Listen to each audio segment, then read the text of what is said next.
ତମେ ବି ଆଇଲ ବାନ୍ଧିବା ପାଇଁ? କାଳେ କୋଉଠି ଭୁଲ ଭଟକା ହବ ତ ବାପା ଆସିଲେ ପାଟି କରିବେ ନା। ଆମେ ତ 2 ଜଣ ଆଇଛୁ, ଗୋଟେ କାମ କରୁନ ଗାଁ ସାରା ଲୋକଙ୍କୁ ଡକି ଆଣୁନ ବାନ୍ଧିବା ପାଇଁ।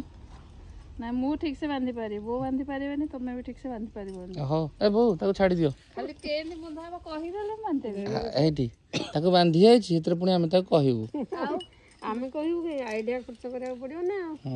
ନିଜେ ନିଜେ ଆଉ କହିଦେଲେ ଆଉ ଚାଲାକ କଣ ତାର।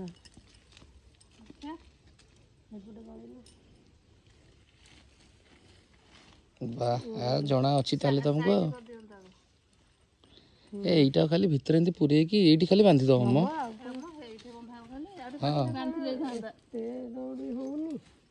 ଏଠି କିଛି ହେବାର ନାହିଁ, ମାରା ଖାଲି ଚୁଛାକୁ ବାପା ଡରୁଛନ୍ତି ଖାଲି। ଛୋଟ ଦଉଡ଼ି ଗୁରା ଖାଲି ହେଲା ଗୋଟେ ଖୁଣ୍ଟଟା ତ ଅଛି ବାନ୍ଧିଦେଲେ କଣ ଆମର। ତମେ ଆଉ ପଛକୁ ଯାଅନି, ଗଳି ପଡ଼ିବ କୋଉ ଭିତରେ। ଦେଖ ମୁଁ ବାନ୍ଧିଦେଲି ହେଲା ଆଉ। ଏ ଛିଡ଼ିବନି ତ? ଛିଡ଼ିବ କଣ ପାଇଁ? ଗଣ୍ଠି ପକେଇ ଦଉଛି। ହେଇଗଲା ଆମର ଟୁଲୁ ପମ୍ପ ବନ୍ଧା, ଆଉ ଟୁଲୁ ଖସିବନି। ଆମେ ବର୍ତ୍ତମାନ ସୁରକ୍ଷିତ। ଟୁଲୁ ଖସିବନି, ପମ୍ପ ଖସିଯିବ। ଯେତେବେଳେ ଦେଖୁନୁ ସେପଟେ ଦେଖ ଲଙ୍ଗଳ ଦଉଡ଼ି ବନ୍ଧା ହେଇଛି, ତୁ ରହସ୍ୟ କରୁଛୁ। ଏ ହଁ ରେ ଆମର ତ କିଛି ବନ୍ଧା ହେଇନି। ଇଏ ନୁହଁ